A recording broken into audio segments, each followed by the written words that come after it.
Magandang araw po sa inyong lahat mga kaistorya. Narito na naman tayong muli para itampok ang isa na namang kwento ng kababalaghan sa inyo. Samantala, patuloy lamang kayo maglagay ng inyong mga opinyon, ng inyong mga komento, o kahit ang inyong mga pa-shoutout dito po sa ating kwento. At yan po'y babasahin natin at itatampok sa bawat mga episodes ng ating kwentuhan. Samantala mga kaistorya, narito na ang ating tampok na kwento sa gabing ito.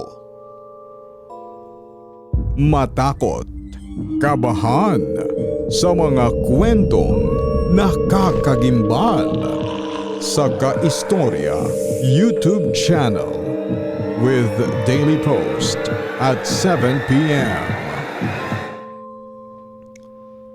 Magandang gabi po mga kaistorya. Ako nga pala si Myra. Nagtatrabaho ako ngayon bilang isang data analyst sa isang kumpanya sa Ortigas. Maayos naman ang trabaho ko at tahimik at puro numero lamang ang kaharap ko buong araw. Pero sa tuwing uuwi ako sa bahay, mag-isa lamang ako doon at doon ko nararamdaman ang sobrang katahimikan. Yung katahimikan na nagpapaalala sa akin na nakaraan. Pero sa tuwing uuwi ako sa bahay na ako lamang mag-isa, doon ko nararamdaman ang sobrang katahimikan. Yung katahimikan na nagpapaalala sa akin sa nakaraan namin ni Ate Carol. Lumaki kami ni Ate Carol na kami lamang dalawa ang magkasangga. Nawala ang mga magulang namin nung bata pa lamang ako. Kaya naman si Ate Carol na ang tumayong nanay at tatay ko. Napakasipag ng ate ko kay istorya. Gagawin niya ang lahat, magtatrabaho siya ng kahit ano. Masiguro lamang na makakapagtapos ako ng pag-aaral at hindi kami magugutom. Naaalala ko pa nung nakatira pa kami sa lumang bahay namin sa probinsya. Bago ako lumuwas para mag-college. Tuwing umaga'y nagigising ako sa bango ng kape na tinitimpla ni Ate Carol sa aming kusina. Yung amoy ng barako na humahalimuyak sa buong bahay. Iyon ang hudyat na magsisimula na ang araw namin. Sabay kami naglilinis ng bahay. Siya sa kusina, ako naman sa may sala. Habang nagwawalis at nagpupunas, nagpaplano na kami para sa mga gawaing bahay sa buong linggo. Myra, sa Sabado labada natin ha.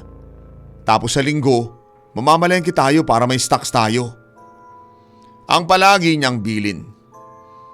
Pagdating ng hapon, habang nagpapahinga kami sa aming kwarto, doon kami nag-uusap tungkol sa aming mga pangarap. Ang sabi ni Ate Carol, gusto raw niyang makita ako nakasuot ng toga at may diploma. Sabi naman niya, gusto lamang niyang magkaroon kami ng sariling maliit na negosyo para hindi na siya masyadong mapagod sa pagtatrabaho sa labas. Siya talaga ang lagi nakatutok sa kapakanan ko kay istorya. Minsan nga, mas inuuna pa niya ang bagong damit ko kesa sa mga sarili niyang gamit. May mga hapon naman na nagluluto kami ng merienda. Turon man o banana Q, habang pinapanood namin mula sa bintana ang mga batang naglalaro sa labas ng aming bakuran. Napakapayapa ng samahan namin noon kay istorya. Tila walang anumang problemang darating. Pakiramdam ko, hanggat kasama ko si Ate Carol, ligtas ako sa lahat ng bagay. Hanggang sa isang araw, may pinakilala sa akin si Ate Carol. Myra, meet Jake. Siya yung ikinikwento ko sa iyo. Ang sabi ni ate na may kasamang malapad ng ngiti at bahagyang pamumula ng kanyang pisngi. Si Kuya Jake. Mabait si Kuya Jake kay istorya. Mabilis kami nagkasundo dahil napakapalabiro niya at napakamaasikaso. Sa tuwing bibisita siya sa bahay, lagi siyang may dalang pasalubong. Minsan ay prutas, minsan naman ay ang paborito naming kakanin. Ramdam ko na mahal niya si Ate Carol dahil sa kung paano niya itong alagaan at tignan. Isang linggo, pumunta kaming tatlo sa simbahan para magpasalamat sa lahat ng biyayang natatanggap namin. Habang naglalakad kami pa uwi, napansin ko kung gaano kasaya si Ate Carol sa tuwing kasama niya ang kanyang kasintahan. Iba yung ningning ng kanyang mga mata. Bilang kapatid, masaya ako para sa kanya dahil alam ko kung gaano karami ang isinakripisyo niya para sa akin. At karapat dapat lamang na makahanap siya ng lalaking magmamahal sa kanya. Nang gabing iyon, nagkaroon kami ng simpleng hapunan sa bahay. Nagluto si ate ng espesyal na putahe. Sa gitna ng kainan, biglang naging seryoso ang boses ni Kuya Jake. Nagpaalam siya sa akin na balak na niyang pakasalan si Ate Carol at gusto raw nilang bumuo ng sariling pamilya sa probinsya ng kanyang pamilya. Masaya ako para sa kanila kay istorya, pero hindi ko mapigilan ang kaunting lungkot sa puso ko. Alam ko kasi na kapag nangyari iyon, magbabago na ang buhay ko. Hindi na kami yung dating magkasama ni ate sa bawat gising at sa bawat pikit ng aming mga mata. Sa kabilang banda, naging masaya ako para sa aking kapatid. Alam kong oras na para piliin niya naman ang kanyang sarili. May maayos naman na akong trabaho noon, kaya't kakayanin ko na rin mag-isa. Sa madaling salita, nairaos nila ang isang simple pero masayang kasalan. Mabilis lumipas sa mga araw. Dumating yung oras na kailangan na nilang umalis. Abala sina Ate Carol at Kuya Jake sa pag-eempake ng kanilang mga damit. Tulong-tulong kami naglalabas sa mga kahon patungo sa may sasakyan na naghihintay sa labas. Habang isinasakay ang huling kahon, niyakap ako ni Ate Carol ng napakahigpit. Myra, mag-ingat ka dito ha. Tatawag ako palagi. Oh, independent ka na. Alam kong kaya mo yan. Ang sabi pa niya habang tumutulo ang kanyang luha. Pinanood ko ang pag-alis ng kanilang sasakyan hanggang sa hindi ko na ito matanaw. Pagbalik ko sa loob ng bahay, pinagmasdan ko ang mga bakanteng kwarto. Ramdam ko na agad ang biglaang katahimikan. Yung kwarto ni ate, wala na yung mga gamit niya.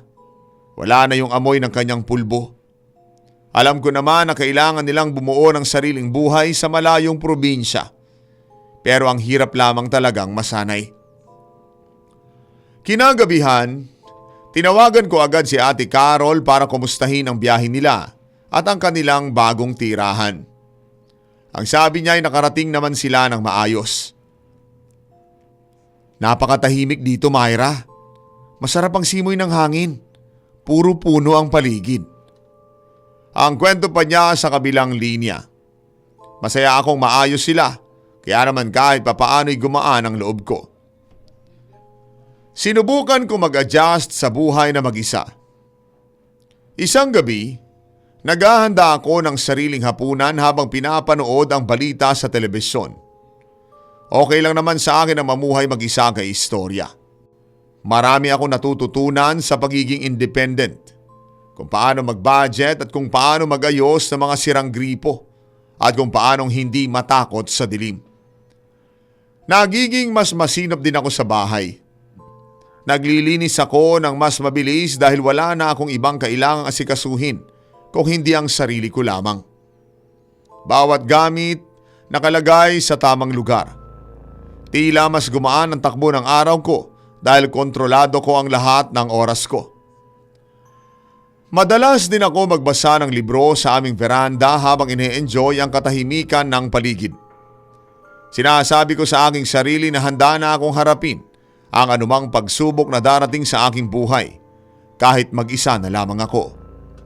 Mabilis naman ako nasanay na mag-isa lalo na't madalas naman kaming magkausap sa tawag ni ate. Lumipas sa mga buwan na naging taon. At isang hapon, habang nag-aayos ako ng mga gamit sa bahay ko sa Ortigas, biglang tumunog ang telepono ko. Si Ate Carol ang nasa linya.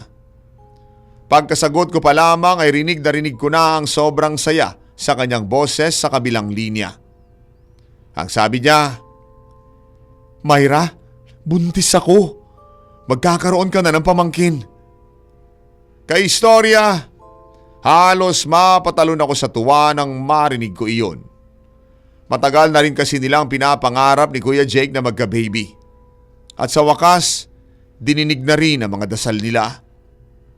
Agad-agad kong ibinalita sa aking mga kaibigan ang tungkol sa pagbubuntis ni Ate Carol habang kami kumakain sa labas ng gabing iyon. Hindi na ako makapaghintay na maging tita. Nag-iisip na rin ako agad ng mga regalong pwede kong ibigay. Mga baby clothes, sapatos at kung ano-ano pang kagamitan na magagamit nila pagdating ng panahon. Pero habang tumatagal, naisip ko baka kailangan ako ni ate doon sa probinsya.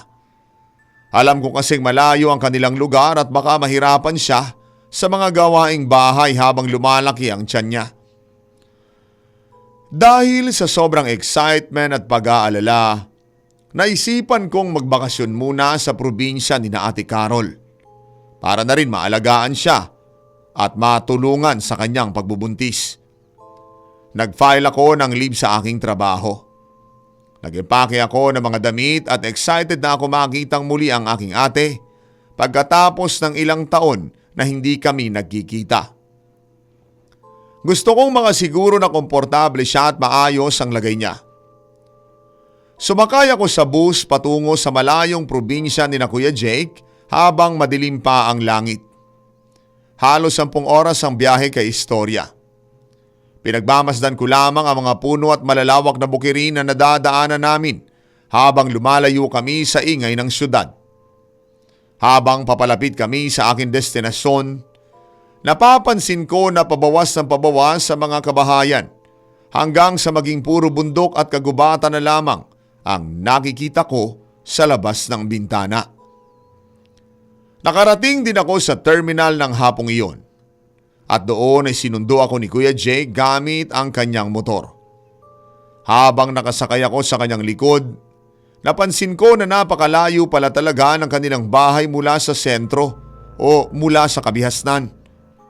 Halos 1 oras kaming bumabaybay sa mabatong daan at tila ba napapaligiran kami ng makakapal na kagubatan. Wala kang makikitang tindahan o kahit anong outpost sa daan. Sinalubong ako ni Ate Carol sa tapat ng kanilang bahay. Nakasuot siya ng maluwag na duster, may malapad na ngiti at kitang-kita na ang medyo malaking tiyan niya. Masaya kaming nagyakapan. Yung yakap na parang nawala lahat ng pagod ko sa aking biyahe.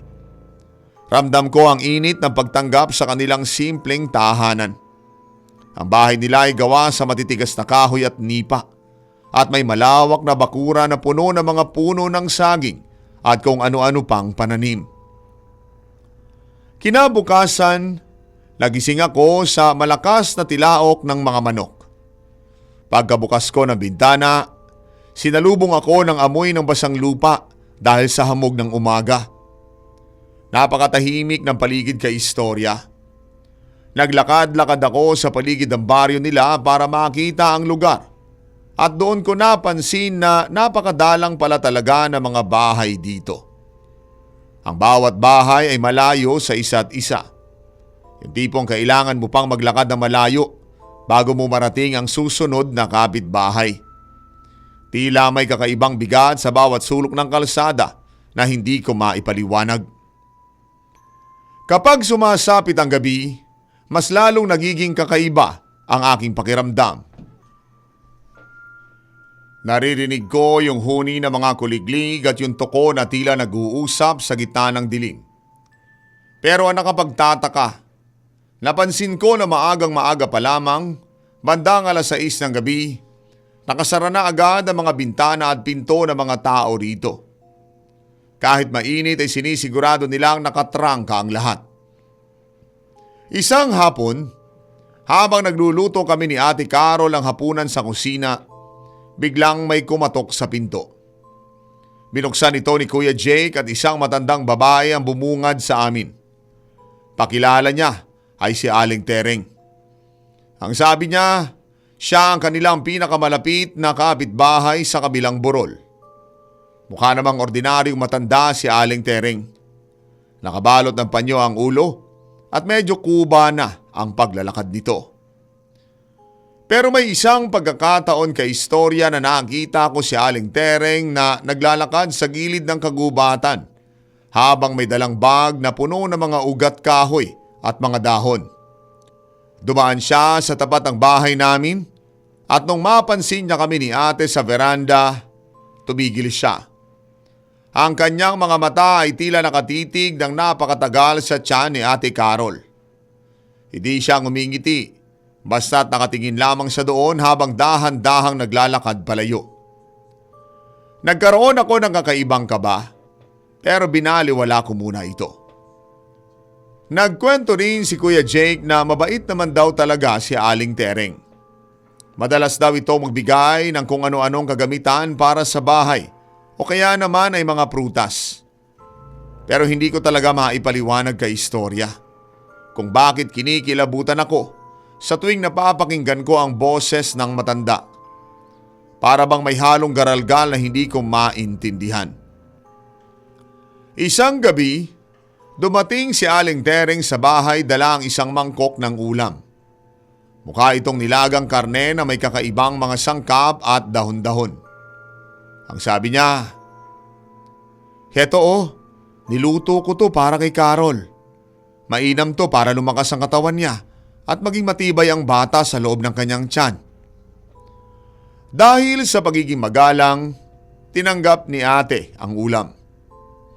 Sinubukan kong tikman ang ulam nung nasa kusina na kami kay istorya. At nung sumubo ako ng konting sabaw, biglang gusto ko itong iluwa. Napakaalat ng lasa pero may kasamang kakaibang pait na parang gamot o ewan. Hindi ko malasahan kung anong karne iyon. Pinigilan ko si Ate Carol na kumain ng marami. Ang sabi ko, "Ate, baka masyado maalat yan. Hindi maganda sa baby. Tikim lang ha, huwag mong ubusin." Mabuti na lamang din at nakinig si ate sa akin. Nang gabing iyon, habang mahimbing na kaming natutulog, bigla akong nagising. Hindi dahil sa panaginip kung hindi dahil sa narinig ko. May mga kalabog sa ibabaw ng aming bubungan kay istorya. Yung tunog na parang may isang malaking ibon na naglalakad sa ibabaw ng aming yero. Yung bawat hakbang ay mabigat at dinig na dinig sa loob ng kwarto. Dahan-dahan akong bumangon at sumilip sa bintana. Akala ko'y basta na lamang magnanakaw o baka pusa, pero wala naman akong nakitang kahit anong sa labas, kung hindi ang madilim na kagubatan at ang mga puno ng saging na sumasayaw sa hangin. Pero yung kalabog sa bubong, hindi tumitigil. Para bang may paikot-ikot sa taas namin. Naghahanap ng butas. Ilang minuto pa ay bigla na lamang itong nawala. Mabuti na lamang at hindi na istorbo ang pagtulog ni ate.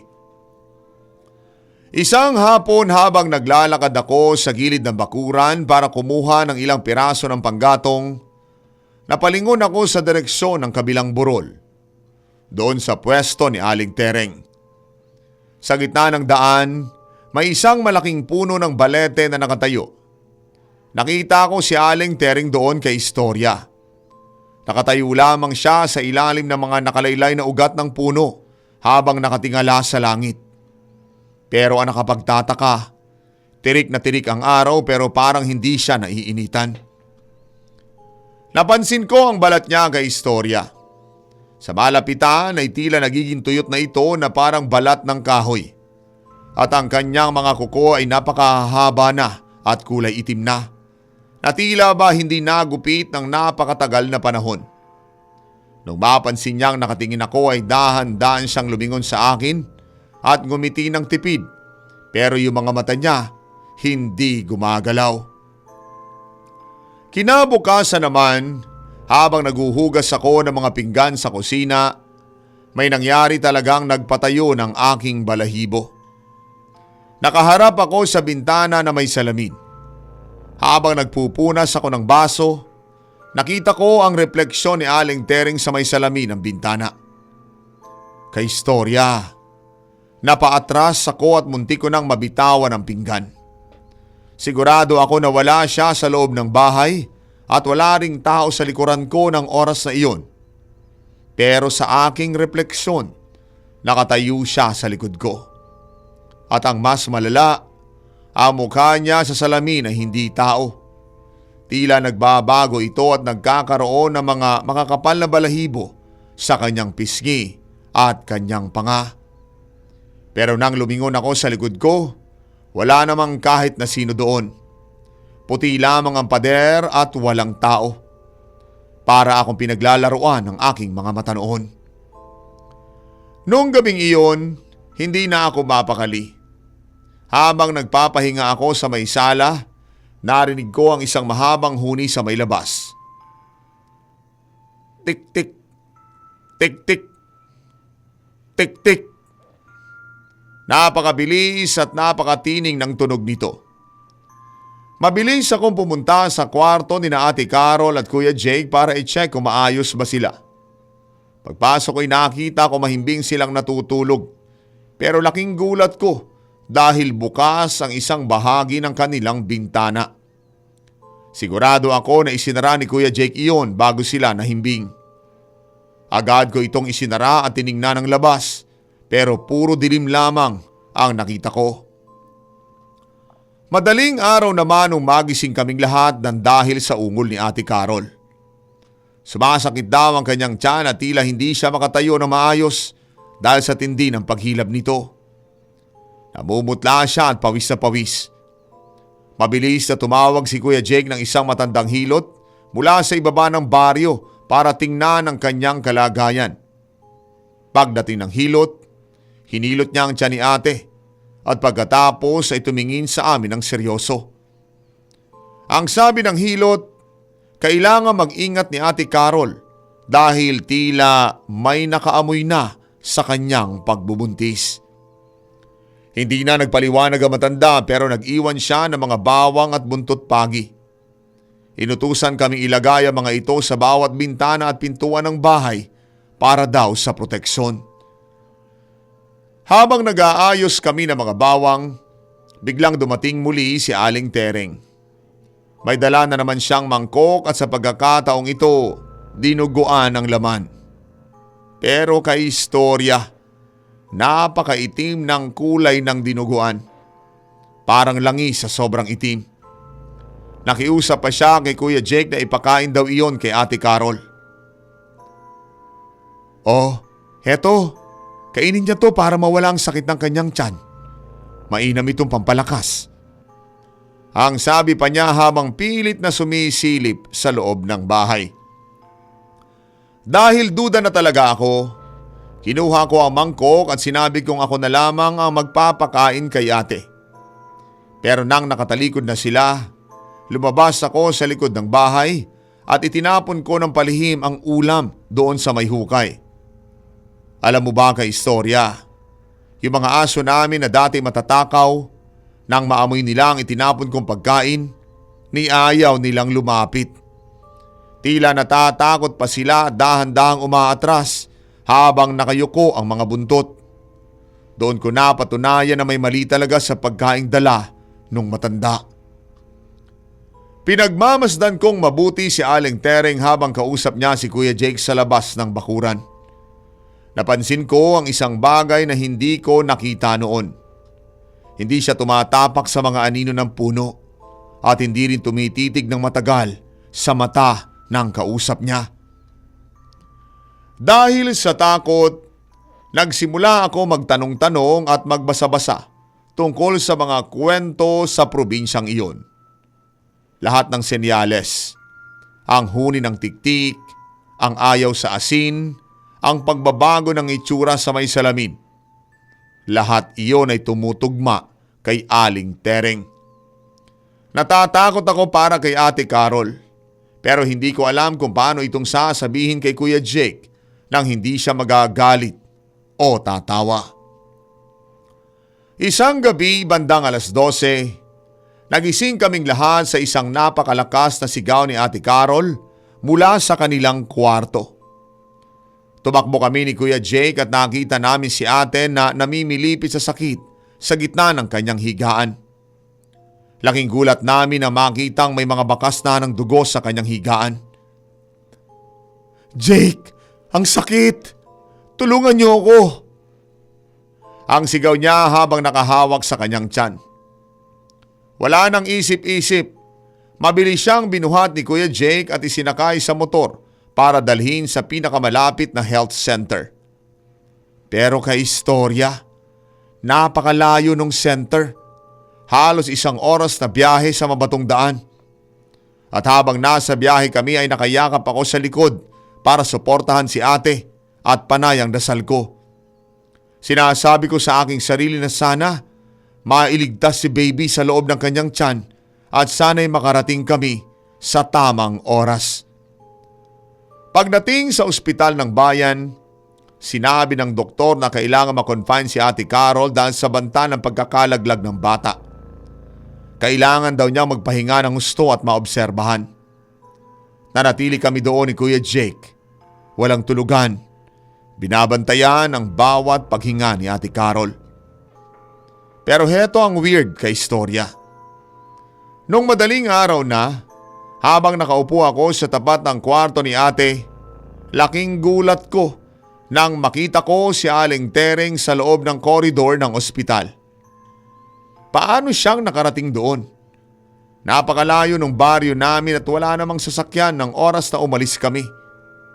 May dala na naman siyang balot ng pagkain at pilit na lumalapit sa pinto ng kwarto ni Ate Carol. "Myra, heto, dinalhan ko siya ng lugaw," ang sabi niya sa malat na boses. Hinarang ko siya kaagad. "Aling Tereng, kailangan magpahinga ni Ate Carol ng walang istorbo eh. Ang sabi ng doktor, bawal muna siyang kumain ng kung ano-ano galing sa labas." Ang matigas kong sabi. Tiningnan niya ako ng napakatalim kay istorya. Yung tingin na parang gusto niya akong lamunin ng buhay. Hindi siya nagsalita. Tumalikod lamang siya at dahan-dahang naglakad palayo habang bitbit niya ang kanyang dala. Pagkaalis ni Aling Tereng, napansin ko ang isang kakaibang amoy na naiwan sa loob ng kwarto ni ate. Hindi ito amoy ospital o amoy alkohol. Amoy ito ng lupang basa at kinakalawang na bakal. Sobrang tapang ng amoy na parabang nakakahilo. Agad kong binuksan ang bintana ng ospital para makahinga ng maayos si Ate Carol at para mawala yung bigat na pakiramdam sa loob ng silid. Agad kong binuksan ang bintana ng ospital para makahinga ng maayos si Ate Carol at para mawala yung mabigat na pakiramdam sa loob ng silid. Nang mga oras na iyon, sigurado akong may mali na sa matandang kapitbahay ng ate ko kay istorya. Sa gitna ng katahimikan ng gabi sa loob ng ospital, habang nakaupo ako sa bench sa labas ng kwarto, bigla ako napatayo nang makarinig ako ng sunod-sunod na tunog ng pag-alarm. Tumunog ang mga monitor sa loob ng kwarto ni Ate Carol. Naging mabilis ang lahat kay istorya. Nagtakbuhan ang mga nurse at doktor pagpasok sa loob. Bit-bit ang kung ano-anong kagamitan habang pilit nilang isinasalba ang kalagayan ng aking ate. Hindi kami pinapasok ni Kuya Jake, kaya doon lamang. Hindi kami pinapapasok ni Kuya Jake, kaya naman doon lamang kami sa labas at yakap-yakap ang isa't isa habang nanginginig sa takot. Pagkalipas ng halos 1 oras, lumabas ang doktor na bakas ang pagod at lungkot sa mukha. Malungkot niyang ibinalita na nakunan si Ate Carol. Ang sabi ng doktor, nagkaroon daw ng hindi maipaliwanag na impeksyon sa kanyang matres na naging dahilan para bumukas ang kanyang cervix ng hindi pa oras. Gumuho ang mundo naming lahat kay istorya. Si Kuya Jake ay napaupo na lamang sa may sahig, hindi matigil sa pag-iyak habang tinatakpan ang kanyang mukha. Ako naman ay parang nanigas at hindi ko alam kung paanong tatanggapin na ang inaasahan naming baby wala na. Nang payagan na kaming pumasok, pinagmamasdan ko si Ate Carol. Nakahiga lamang siya. Maputlang maputla at nakatingin lamang sa kawalan. Walang kibo, walang boses, tanging mga luha lamang ang tuloy-tuloy na dumadaloy sa kanya mga pisngi. Iyon ang makikita mo. Napakasakit makita ang kalagayan niya pagkatapos ng lahat ng pag-asa at paghahanda na ginawa namin. Para kaming namatayan ng isang malaking bahagi ng aming pagkatao. Nagdesisyon kami na pagkalipas ng ilang araw, iuwi na muna si Ate Carol sa kanilang bahay sa probinsya para doon siya magpalakas. Ang sabi ni Kuya Jake, baka mas mapadali ang pagaling niya kung nasa pamilyar siyang lugar. Tahimik ang buong biyahe pa uwi. Nakasakay kami sa isang inarkilang sasakyan at walang sino man sa amin ang gustong magsalita tungkol sa nangyari. Tanging ang ugong lamang ng makina at ang hangin sa labas ang napapakinggan. Pagdating namin sa bahay, sinalubong kami ni Aling Tereng. Kunwari ay malungkot ang kanyang mukha. Nakahawak pa siya sa kanyang dibdib habang papalapit sa amin. Sinubukan niyang yakapin si Ate Carol habang inaalalayan namin ito papasok. Pero ewan ko ba kay istorya. Parang bigla akong kinilabutan nang makita ko ang kanyang kamay. Inilayo ko agad ang aking ate sa kanya. Aling Tereng, kailangan po muna niya magpahinga. Ang matigas kong sabi bago namin siya iniwan sa bakuran. Muli, naging matalim ang kanyang tingin sa akin. Pero alam niyo ba kay istorya? Pagkatapos ng araw na iyon, hindi na namin muling nakita si Aling Tereng. Ang sabi ng iba ay lumipat na raw siya sa kabilang bayan. Pero sigurado ako na umalis na siya dahil nakuha na niya ang buhay ng pamangkin ko at naghahanap na naman siya ng kanyang panibagong biktima. Dumating ang araw na kailangan ko na mag-empake dahil kailangan ko nang bumalik sa Ortigas para sa aking trabaho. Mahirap mang iwanan sina Ate Carol, lalo na't nakikita ko pa rin ang lungkot sa kanilang mga mata. Alam kong kailangan na nilang magsimulang muli ng silang dalawa. Inihatid ako ni Kuya Jake sa terminal ng bus na madaling araw. Ito'y habang tulog pa ang buong baryo. Kuya, lagi mong bantayan si ate. Huwag basta-basta magpapapasok ng kahit na sino. Ang huling bilin ko sa kanya. Tumango lamang siya at nangako mag-iingat na lalo sila. Habang nasa bus na ako pauwi, tinitingnan ko ang mga bundok at gubat na aming nadadaanan. Alam ko na ngayon kay istorya na sa bawat sulok ng probinsya may mga lihim na hindi kayang ipaliwanag ng siyensya o ng kahit na anong gamot. Ang mga sugat ng nakaraan ay maaari maghilom, pero ang mga marka ng kuko sa aming bintana ay habang buhay na magpapaalala sa akin sa bagsik ng gabing iyon. Dito na po nagtatapos ang liham ko kay istorya. Maraming salamat po sa pagbabasa ng kwento ng aking pamilya. Gumagalang, Myra. Myra, napakabigat ng iyong kwento.